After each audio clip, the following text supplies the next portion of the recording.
supervisors to assess business model sustainability. To discuss these important issues, I'm delighted to welcome our two speakers today, who I'm sure will bring a wealth of insights and expertise. Elsie Ado-Awansi is Deputy Governor of the Bank of Ghana and a board member of the Toronto Centre.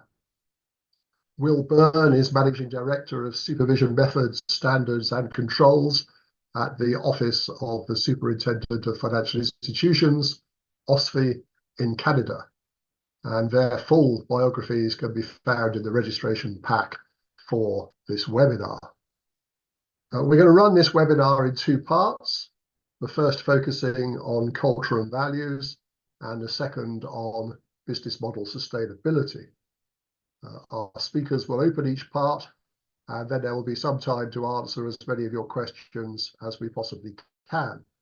So do please send in your questions as we go along using the question and answer function on your Zoom screen. In case you haven't already noticed, we are offering translation of this webinar into both French and Spanish, but I would be grateful if you could possibly ask your questions in English. And I'm going to ask Will to open the discussion on culture and values, placing this within the wider context of good risk management. He and then Elsie will also cover their experience in supervising the culture and values of financial institutions in their respective jurisdictions, and the measures that supervisors can take that may lead to stronger culture and values within financial institutions. So Will, over to you first, please. Thank you, Clive. I'm very happy to be here today for the conversation with you and Elsie, and I'm looking forward to the questions that we'll get from participants. So an institution's culture can influence decision-making and its risk-taking. And that means that culture can materially support or alternatively weaken the resilience of regulated institutions, especially in fast-moving and uncertain risk environments. At OSFI, we've always recognized the critical role played by the board of directors and the centrality of effective risk governance in achieving sound, prudent supervisory outcomes. Ultimately, it's the board that's responsible for an organizational culture that underpins the success of risk owners and oversight functions. And there isn't an ideal culture. Sound culture depends to some extent on context. But that said, all cultures should reflect a commitment to norms that encourage ethical behavior. OSFI has a draft guideline on culture and behavior risk. And according to that guideline, we expect institutions to define their desired culture and then continuously evaluate and respond to behavior risks that could impact overall safety and soundness. So in other words, culture should be deliberately shaped, evaluated and maintained. And we're starting to see that culture and other non-financial risks are better integrated into institutions' risk management frameworks. Boards are paying more attention to the role of culture in influencing risk-taking behavior. I'd like to talk briefly about incentives and accountability. So incentives are a very important part of the culture equation because compensation is a powerful tool to encourage the right risk behaviors and also discourage the wrong ones. And in Canada, so far, we've taken a principles-based approach to compensation reform, consistent with our broader approach to prudential regulation. Turning to accountability, which also underpins effective risk culture, as part of our new supervisory framework that became effective in April of this year, we're communicating additional information to institutions to provide them with greater clarity about risks and desired outcomes. And we're finding that this clarity is helping equip boards to ask tough questions of their senior management teams and hold them accountable. So to sum up, it's a combination of incentive structures and accountability measures that you need to support effective risk management. And I'd like briefly just to mention a speech that our Deputy Superintendent Ben Gully gave last month. The title of that speech was Promoting Effective Risk Governance, No Time for Complacency. In that speech, Ben went into much more detail about risk governance including the top 10 behaviors and tendencies that we see in effective boards of directors. And I'll put a link in the chat in a moment. Over to you, Clive. Okay, well, thank you very much for those introductory remarks, Will. Over at this point to Elsie to add her thoughts on culture and values. But just in the meantime, as far as I can see on my screen, no one's yet put a question up. So if you do want to ask questions of our illustrious panelists today, do please put your questions in the Q&A box on Zoom. Elsie, over to you, please. Thank you. Thank you, Clive, and thanks for having me for this very important conversation. Good to be here with yourself and Will. So as you said, culture and values and as Will said, have become really important parts of overall risk governance and risk management of any regulated financial institution. And we at Bank of Ghana strongly believe that. We believe that for supervisors, this is increasingly becoming very important. Although we see challenges there also, supervisors traditionally have been trained to look at numbers, right? And basically quantitative metrics have been very important in supervision. So if a bank has the right kind of capital adequacy ratio and perhaps NPLs are in the region where you want them to be and profitability is where you want it to be, you tend to gloss over what the story is behind those numbers, right? And sometimes the numbers don't look as good, but supervisors in the past had not probed further, interrogated those numbers to understand what really are the underlying cultural and value systems at play. And so we've taken a very, very, very critical look at this and are enabling our supervisors to begin to have conversations with banks to better understand the stories behind the numbers and really how banks are positioning themselves in terms of culture and values to drive the numbers that we're seeing. For good and for bad. Underlying all of this is the fact that we're taking a more longer term view to say,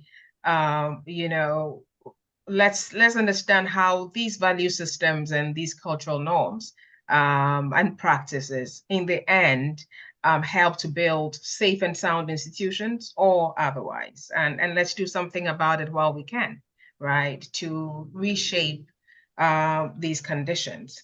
And so some of the things that we've been interested in looking at has been, as Will said, excessive risk taking and basically understanding how banks are lending, what's the culture when it comes to how bank executives are remunerated and how that might incentivize, one kind of culture or value system or the other. How banks are reporting themselves. Are they being truthful in their reporting? Is there a culture of sweeping things under the carpet until too late? What are the bank's own internal early warning systems, for picking up things that don't seem right? And how are these sort of percolated up? Is there a whistleblower system in place? How are whistleblowers treated in the end, and et cetera. Consumer protection is also one thing that we look at very carefully. How are customers of the bank treated? What is the value system and the culture around how customers are treated? All sorts of customers. And along these lines, we're also very much promoting ESG principles, environmental, social governance principles that include inclusion. Financial inclusion is a big imperative for us as well, because half of the population is outside the banking system. But that sometimes is a result of a customer operating in the informal sector or operating a small business, walking up to a bank branch and not getting access to a bank account, even though they may have all of the documentation in place, just because you're treated as well. You're too small to matter to us, right? We don't really care about you and stuff like that. And then This also leads to sort of unfair pricing of products and services, lack of transparency in lending agreements, and even how customer accounts are charged fees and all of that. So basically, we look at this from all these angles, again, looking at it from the role of the boards and how they set the tone at the top, but also how even at the branch level, these values and cultures are playing out. And so our supervisors are empowered not only to deal with the top, but also to deal at every level. And as we go along, I'll share a bit more specifics as to some of our experiences. Thank you. Yeah, well, thank you very much indeed, Elsie. Also, thanks to Will. He has put a link up in the chat function to a speech by Ben Gully that he mentioned. I'm pleased to see that we do now have a question in the Q&A, and it's from Risha, who is a program director at the Toronto Centre. She's posed it as a question to Will, but I think it's also equally relevant to Elsie and cover some of her remarks about the board. And the question was really, how can boards prevent excessive risk-taking and aggressive selling practices by financial institutions? And perhaps we might just broaden out the question a little bit. So it's not just about how can boards do that, but how would you expect a supervisor to know and discover whether or not a board is actually doing the right thing here? So Will, I think over to you first, please. I think it comes round to risk governance around policies and procedures for undertaking business and making sure that there's a balanced performance scorecard for staff, so that they're not unduly pursuing growth over other considerations. Okay, thank you. And just to feed on from that as to what you would expect supervisors, therefore, to be looking at to assess whether that's really happening or not. I think it's comparing what they're seeing in terms of performance. And this is an interesting question because there's a segue between the two topics that we're talking about today. So there's business risk and risk management, and this is touching on both of them. But what has the board approved strategy and plan, and then compare that to performance, understanding how things are diverging and whether the performance of the institution is aligned with the strategy that's been approved. Okay, thanks, Will. Elsie, anything you wanted to add to that? You mentioned in your remarks that you expected your supervisors to be having conversations with members of the board and senior management. So, what do you think they should be looking for in terms of how the board can prevent excessive risk-taking and aggressive selling practices? Sure. So I totally agree with Will. I think the bank strategy is one place to look at. What are the goals the bank itself has set? Are these reasonable? Are these practical? Right. So that's number one. Remuneration policy is also a big giveaway. And basically sort of performance appraisal systems. What are people held accountable for? And what are the expectations of staff members, right? Basically, because sometimes I find that excessive selling and stuff like that really has even been done on the blind side of management or the board. But just because people are being held to very high targets, and stuff like that, and the board cannot say they don't understand that sort of targets that are set that are unrealistic will lead to such behavior, and so you want to look at how people are assessed for what kind of performance and how that leads to remuneration policy, what gets rewarded, basically. The other thing I want to stress has to do with the fact that sometimes we have seen here that high staff turnover is a big indicator. And we were seeing it in the case of a few banks, excessive staff turnover. And this as we began to investigate and interrogate, we realized that a lot of staff members were getting burnt out because they were being made to meet extraordinary targets. Like, you need to increase deposits by so much in a particular month.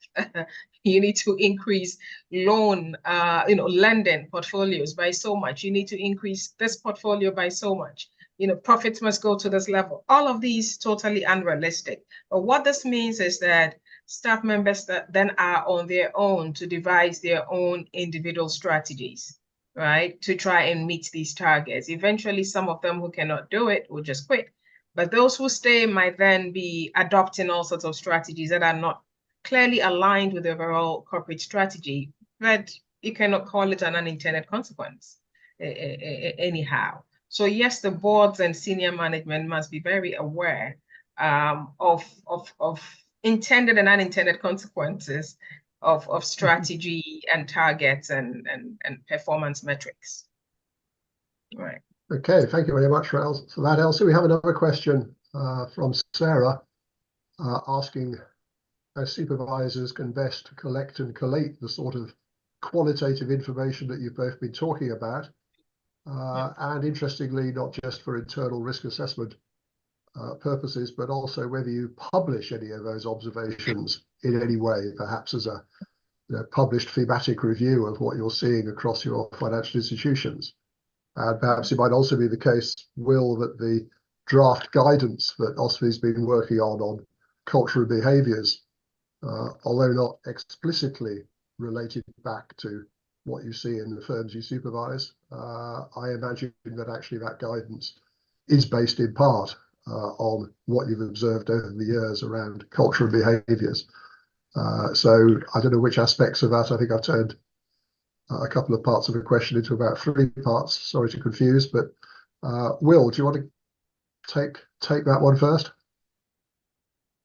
No, thank you. It's a very interesting question. And as we've kind of developed our approach around culture and behavior risk, what we've been looking for are insights that can be actioned by supervisors. And that's important because we're sort of evidence-based and we're wanting to engage with institutions and be clear about the outcomes that we're looking for. And one of the things that's helped us as we approach that work is to develop a taxonomy of culture risk that supports internal discussions about observations that we've seen, and then focus on the outcomes that we're looking for with institutions. So perhaps, for an example, we're careful to avoid promoting any single type of culture, but we might be doing work in a particular area, say for credit risk. And the findings that we have in that scenario, when we look at them, our conclusion might be that they relate to an element of culture risk, perhaps that there's a lack of vigilance in the way that the business is being carried out, or there's a fear of speaking up amongst the staff, and then we can call attention to that. Okay, thank you very much, Will. Elsie, any thoughts on that? You said in your remarks that you were going to offer a few more observations about what actually happens at the front line when supervisors assess these things and feed it into the risk framework. So anything you want to add? Yeah, so unlike OSFI, we have not published like a taxonomy per se that would help with these conversations, but I think that's a brilliant idea. What we've done is issue a number of directives to banks, including corporate governance directives, which embed requirements for improving corporate culture and values. We published the corporate governance disclosure requirement that also has banks reporting specifically on what they're including in their codes of conduct, for all levels of staff and their board members and etc. And so we hold them accountable to those, right? And then we look at complaints, customer complaints. We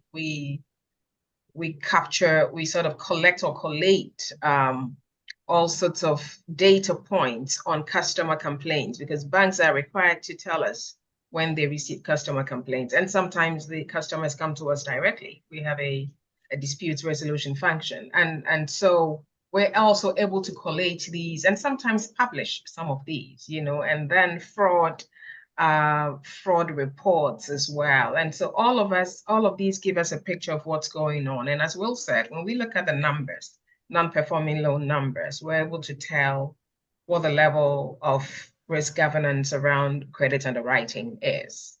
When we look at excessive growth in revenue lines, it's all relative. But if you compare year on year, quarter on quarter, we're able to trigger some conversations to say, what's underlying these and what's at play. And so it's a combination of things. We don't have a hardwired sort of formula for this, but increasingly it's about judgment, and it's about some very clear parameters that the banks know that we engage with them on. Okay, thank you very much for those responses, Will and Elsie. So another question has appeared from someone who prefers to remain anonymous, but basically saying, your answers make very good sense, obviously, in the case of banks and other financial institutions headquartered in your jurisdiction. But what about the action of branches operating in your jurisdiction, where you may not have a board of directors to focus on?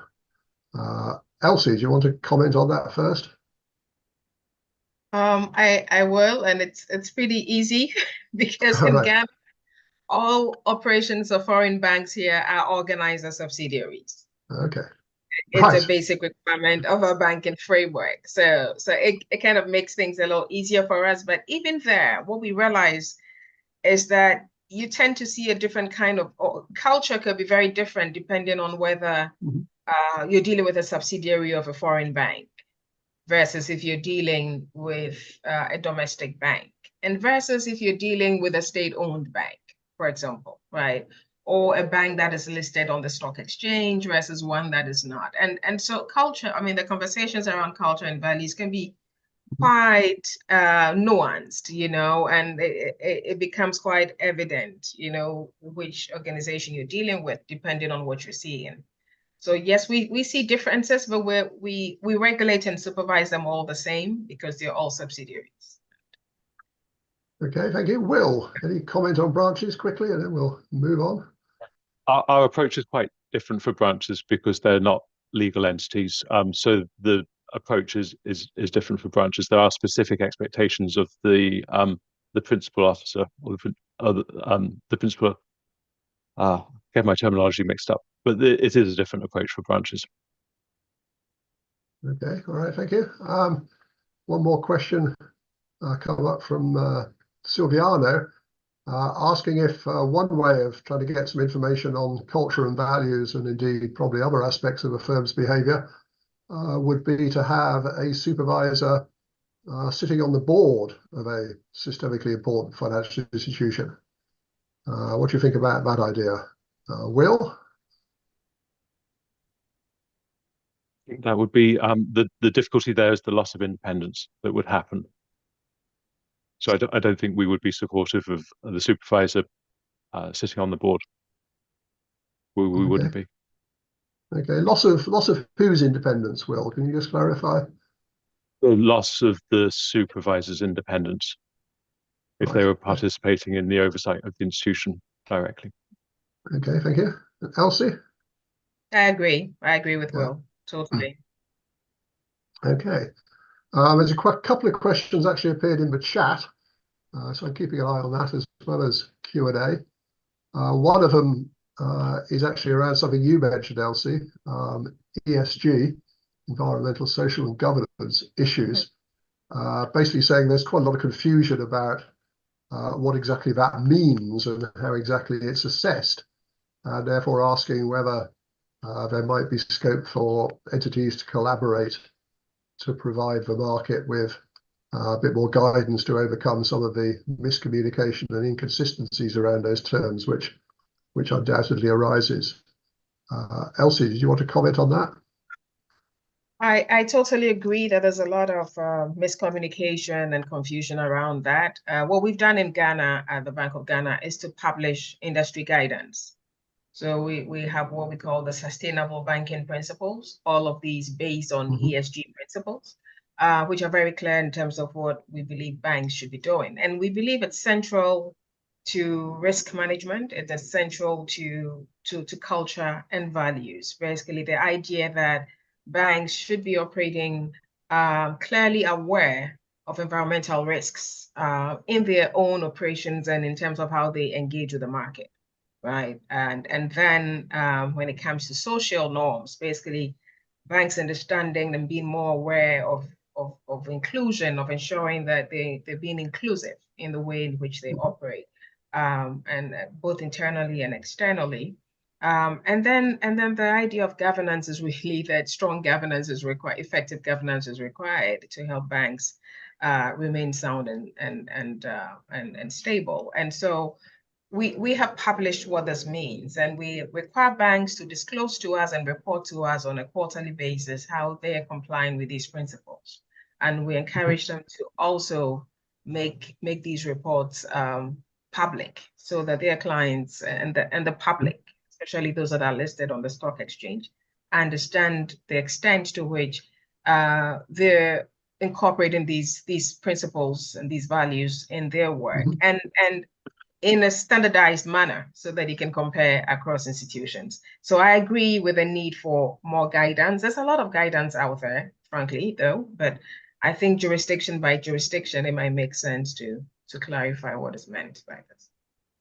Okay. Will, anything you wanted to add on ESG guidance?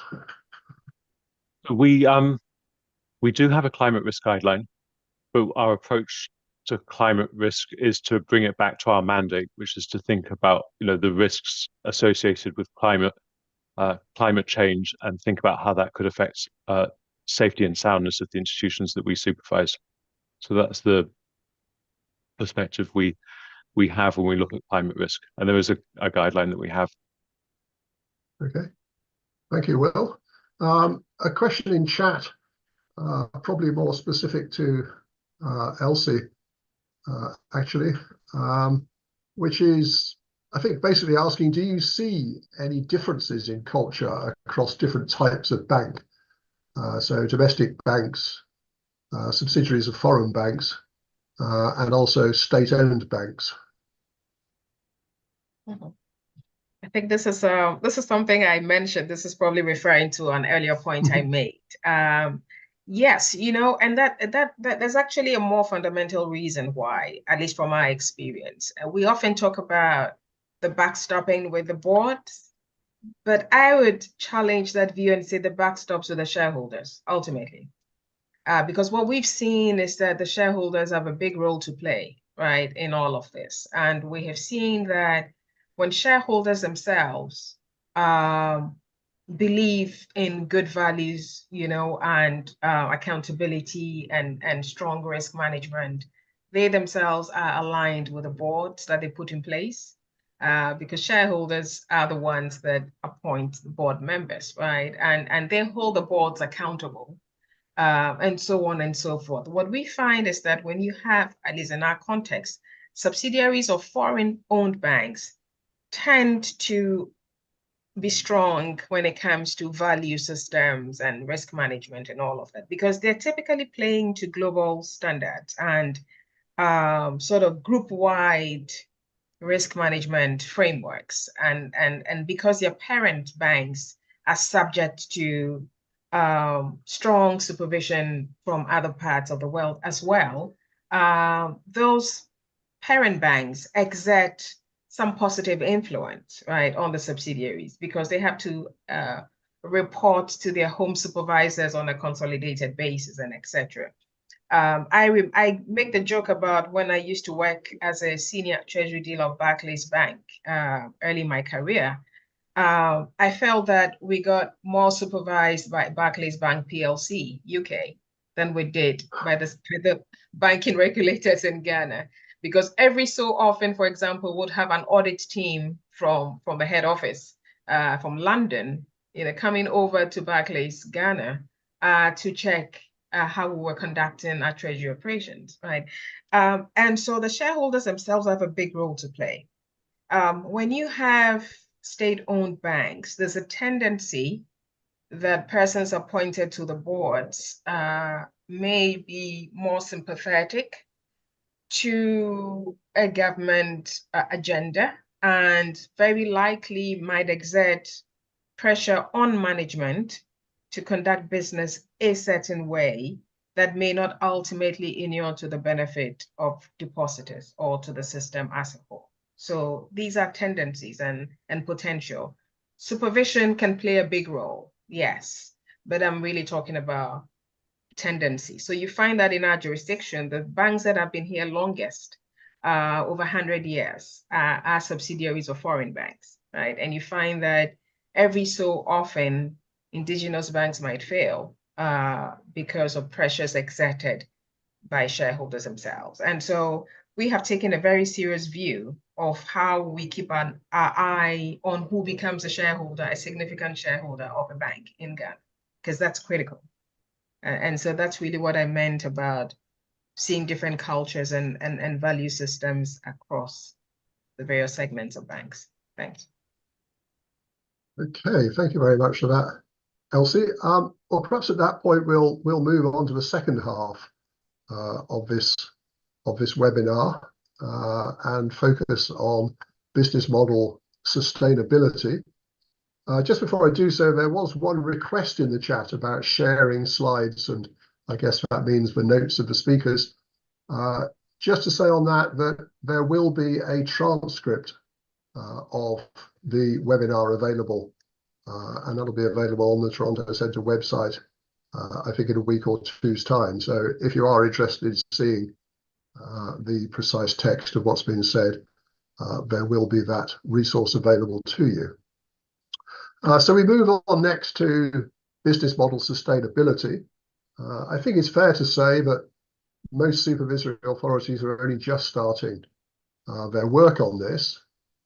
So what I want to do is ask Elsie and then Will to describe what they are developing in this area, how they intend to incorporate business model sustainability analysis within their supervisory frameworks, and how they intend to engage with the boards and senior management of financial institutions on this topic.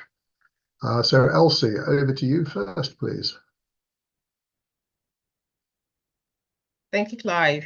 So our current business risk-based supervisory framework already requires our supervisors to be mindful of the business models that banks operate, right? And based on the size of the bank, the sort of the locations, the regional spread or the geographical spread, the complexity of its operations and etc., to be able to assess business model viability. So much of this was really on paper and in theory only, and we expected supervisors to do what they could. But in the last year or so, we have began to develop a framework, a more operational framework that provides clearer guidance to our supervisors and to the industry as well as to how far we'll be going and what types of matters or areas we'll be averting our minds to. It is still in draft, still work in progress, and so we haven't started rolling it out, but we just felt that we needed a bit more operational meat around it so that there's more streamlined assessments of these.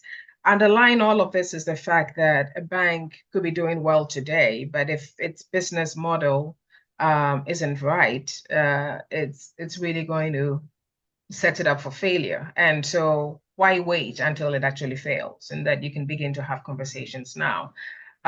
So part of what we'll be looking at under this new framework would have to do with basically how the banks are set up in terms of how they generate their revenues, which sectors of the economy they're most exposed to, and systematically so, how they deploy technology, for example, the extent to which they're deploying technology, to advance the operations, and in that context, what kinds of vulnerabilities emerge, right, just by virtue of the excessive reliance on that. What kinds of partnerships the banks are into in the operations, and basically having a clear view of what risks those pose as well, and so on and so forth. So this is early enough, but we expect that our supervisors are trained to be able to have these conversations, understand more strategically how these business models are evolving, how they contribute to risk or otherwise, and basically how they can be reviewed, and repositioned so that banks are better able to survive going forward. What we're doing as well is thinking through, if a supervisor arrives at judgment that a bank's business model is high risk, what then does that leave us with? What tools do we have in place? What can we do about it, right? Do we have the power, supervisors, to say, well, you've got to change your business model? And the bank says, well, the business model is ultimately a decision of the board and shareholders. So why does the supervisor tell us to change our business model? And what risks is the supervisor itself prepared to take, right, along with this? So do we say change your business model, and how so? Do we predetermine what business model then you need to do? Or do we just say, these are excessive risks, you need to watch them and tell us how you intend to mitigate these risks, right? Do we use a capital framework to require the bank to provide additional capital buffers relative to the excessive risks that we see? Do we have the power to say, we think your business model is consistently so weak and so poor that we actually have doubts about the quality of your governance, and so we want to remove your board member. We're going to remove board members. We're going to ask you to change your key management personnel and all of that. So these are all very early conversations we're having in here, and we look forward to framing things up in the not so distant future. Thank you. Well, thank you very much indeed for that, Elsie, and giving us a flavour of where you are in terms of making progress on business model sustainability. Will, what about OSFI? Yeah, it was very interesting, Elsie, listening to you talk about it, because I think we have a similar perspective on the importance of business risk and some of the complications associated with supervising it. It's a really interesting topic. And I think while some elements are new, analysing strategic and tactical business plans are time-honoured part of supervision, and it gained momentum after the global financial crisis as part of the impetus to follow the money and to put supervisors in a better position to talk about revenues and related risks in the context of an institution's strategy, capital, liquidity, and governance. So as Elsie was saying, I think business risk is an important early indicator of increasing prudential risk, because if an institution doesn't address business model problems, that can lead to a loss of confidence that then results in financial stress. So we want to equip supervisors to be able to identify business model issues and then respond appropriately by taking early corrective action. But in doing that, we're not looking for supervisors to become business analysts, but rather just to know the business, see the forest for the trees, so to speak, particularly around risk concentrations and dependencies, to understand the reliability of earnings as a risk mitigant, and also gain insights into risk governance effectiveness. And the topic's been an area of focus for us with the development of our new supervisory framework that I mentioned in the last segment. And with the new framework, we communicate our rating of business risk to the larger financial institutions, along with our overall risk rating and the rating of 3 other topics, so financial resilience, operational resilience, and risk governance. And the ratings help us communicate the outcomes that we're looking for institutions to achieve. So for business risk, what we see that as the risk of viability relating to an institution's business model, thinking about its strategy, risk appetite, and its ability to execute its plan. And we're also careful to emphasize that the board of directors is responsible for the business plan and strategy. So we don't want to cross the line and issue recommendations that direct an institution's strategy.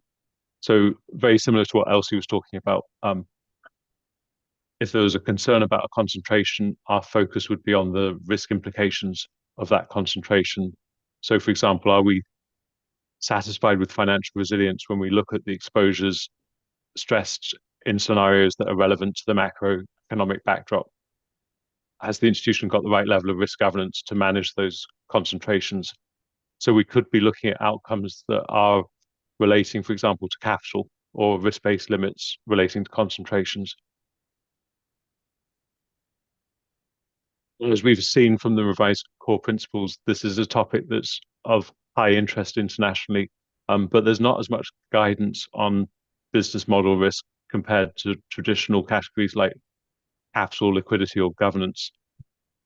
And OSFI is participating actively in work that's being led by the Basel Supervisory Cooperation Group to help develop assessment practices that supervisors can use to evaluate and respond to business risk. So while we're still in the early days of using our new supervisory framework, we are finding that the additional focus on business model sustainability is helping us engage with institutions and highlight the outcomes that address prudential risks. So back to you, Clive. Okay, thank you very much for that, Will, and thank you particularly there for mentioning at the end the further work being undertaken by the Basel Committee with a view to providing additional guidance. I'm sure that will prove to be extremely valuable for many supervisory authorities. There was a question, Will, from Nancy in Ghana, which I think was asked at the end of the previous part, but I think it relates to both risk management and the assessment of sustainability. And it was basically about how you would view the development of fintechs offering financial services and products, and in particular how they interact with and have an impact on the traditional banks. And perhaps in the context of the analysis of business model sustainability, that question becomes how you would think about the potential competitive threats to the incumbent banks from new entrants. And as a lot of countries have seen in recent years, there have been a lot of new entrants making use of financial technology in one way or another, and in some cases beginning to eat away at some previously profitable banking activities. So Will, do you want to comment on that specifically as part of your analysis of business risk? Yes. So we kind of see the impacts in a couple of different places. So often fintechs are third parties providing services to a regulated institution. So we have a framework to assess third-party risk. And the starting point is that the regulated institution remains accountable for the services that they've outsourced, and we expect them to exercise the right level of oversight and have access to the information for them to do that. And as you say, Clive, there's also business model impact on regulated institutions as they compete with fintechs, both within the regulated system and outside of it.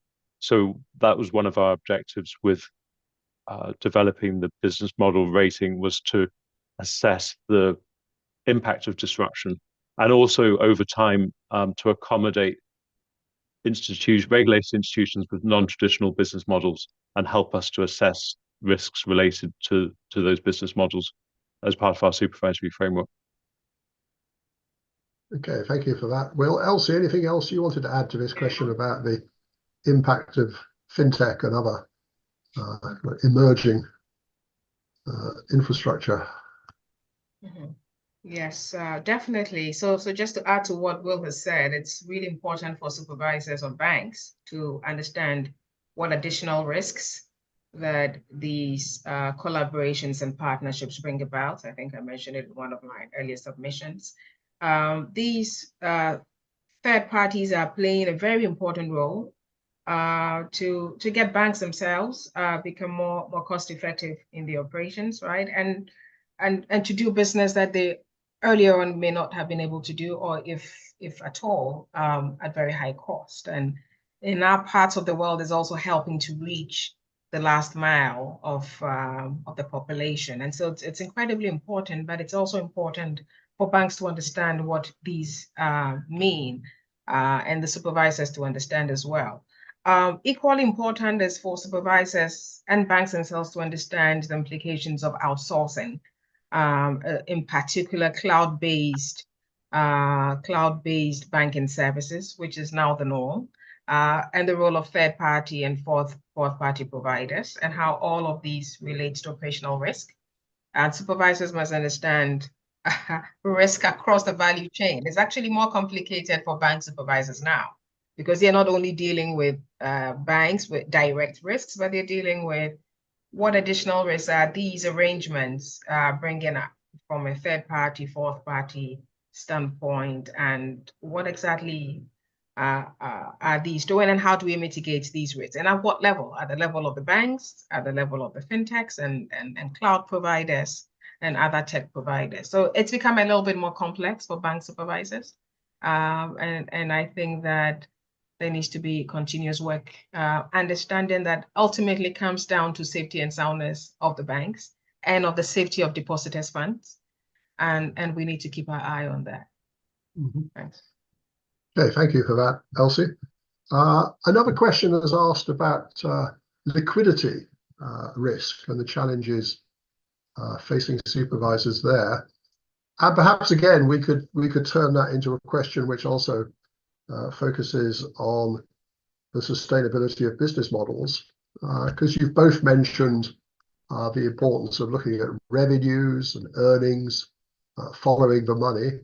But given the recent examples of Silicon Valley Bank and Credit Suisse, which both failed, among other reasons, because of a lack of liquidity and just losing a lot of deposits in a fairly short period of time.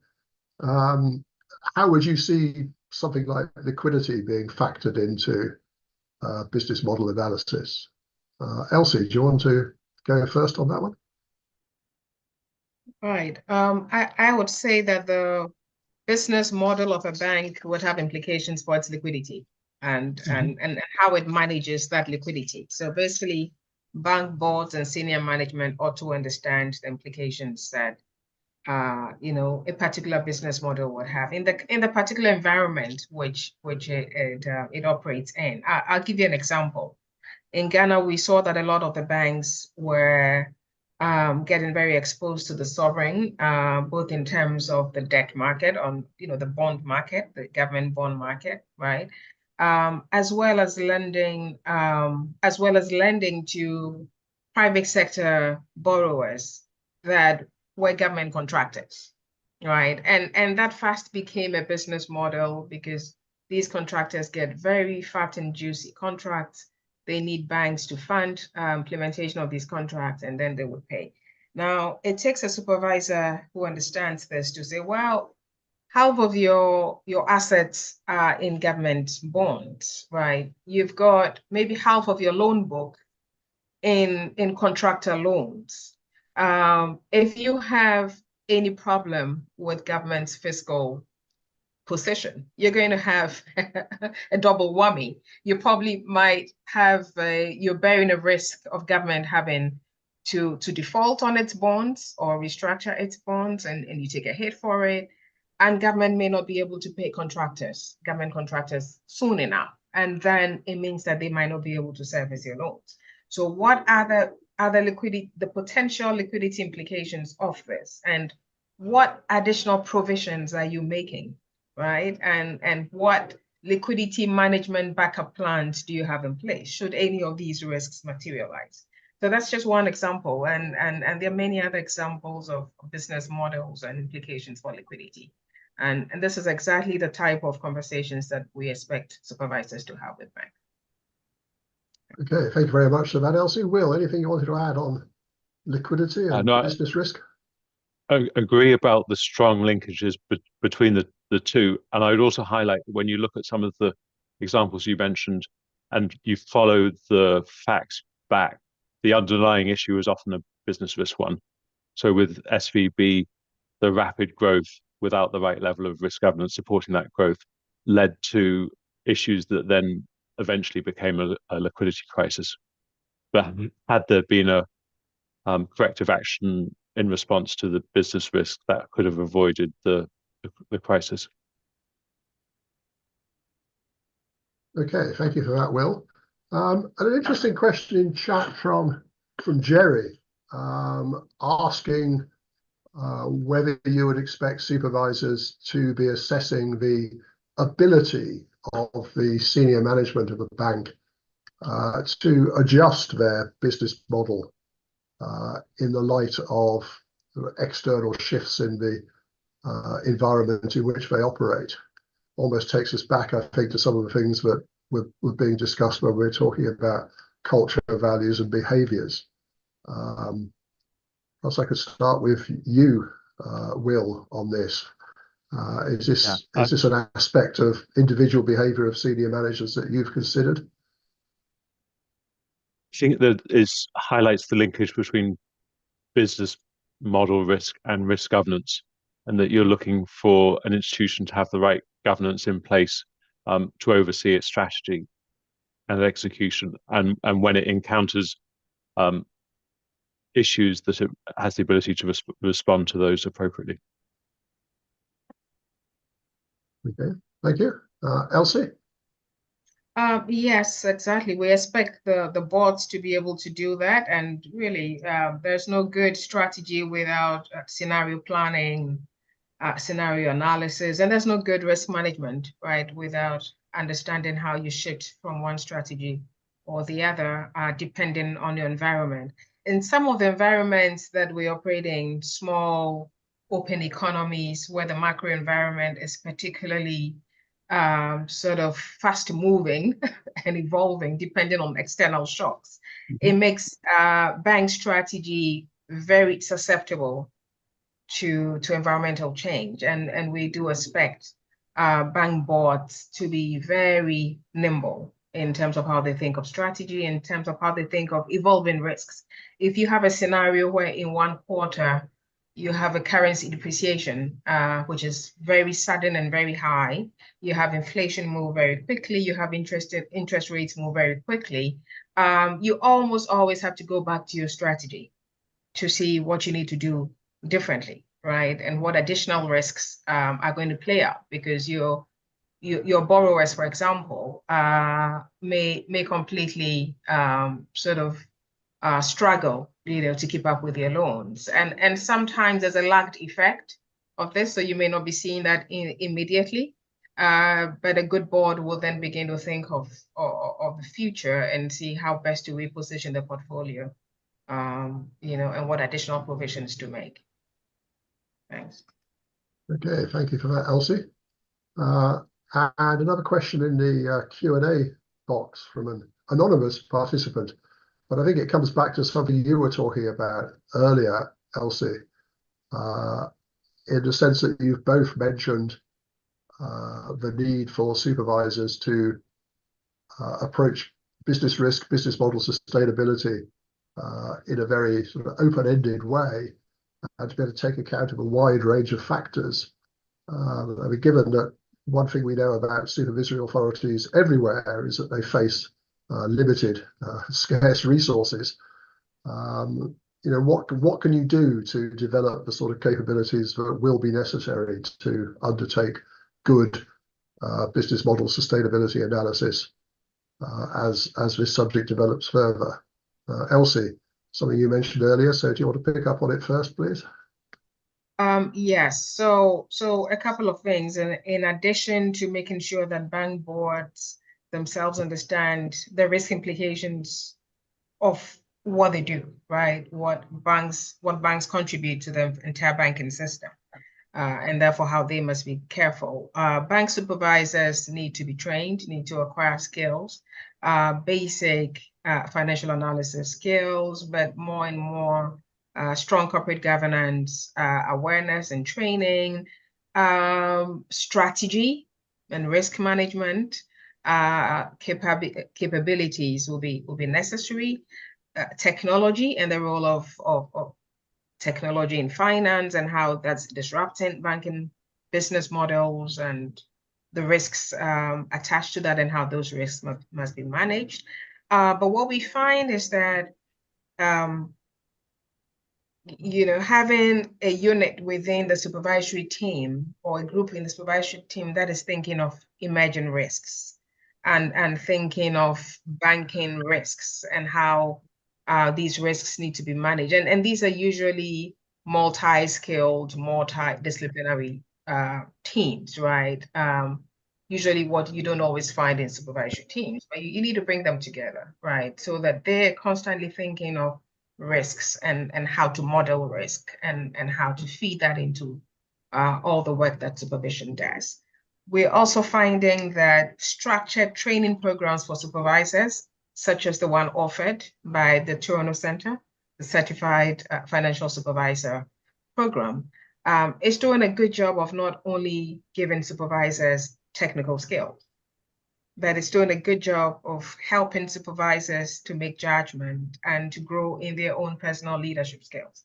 That allows them to go sit with the bank CEO and have conversations about strategy, right? In a way that the bank CEO is receptive to, in a bank that the supervisor is also able to manage carefully. And so those are very important skill sets to acquire for supervisors. And we want to thank the Toronto Center for making that available to our supervisors. Thanks. Okay, thank you for your kind words on the Toronto Center there, Elsie, but even more so, thank you for your comments on the more general approach to building those capabilities of supervisors. Will, anything you want to add to that? Yeah, Elsie said it really well, and I would agree about the importance of having macro risk and emerging risk monitoring, and also work to build capabilities of supervisors. So we have at OSFI, we've very focused on enabling supervisors with the right skills and technology and data to help them do a really good job. And we've grouped those all together within one team. It's called the Supervision Institute, but all part of that focus about helping supervisors do a good job in a rapidly changing risk environment. Okay, thank you very much for that, Will. Well, we've come to the end of the hour allotted for this webinar, and I don't want to exceed the time slot available. So perhaps I could just close by saying, first of all, thank you very much to Elsie and Will for their very perceptive comments and their willingness to answer as many questions as we were able to get through. Thank you also to the translators for providing the proceedings in French and Spanish to those wishing for that. And thank you also, of course, to you, the participants in the seminar, for signing in and coming along, and for the excellent questions that you've been asking. Thank you for all of that, and I can only apologise if we didn't have time to answer all of your questions, but I think we managed to answer most of them. So finally, thank you also to Toronto Centre for organising the webinar. And as I say, this was the third one in a series on the new revised Basel core principles. And I think there may be a couple more in the pipeline, so keep an eye out for that. And as I said earlier, if you have missed the previous two webinars, I think they are available both as recordings and transcripts on the Toronto Centre website. So if you're interested in pursuing that, please do so. So thank you all very much. I hope I haven't missed anyone to thank. And at that point, the webinar is duly closed. Thank you very much.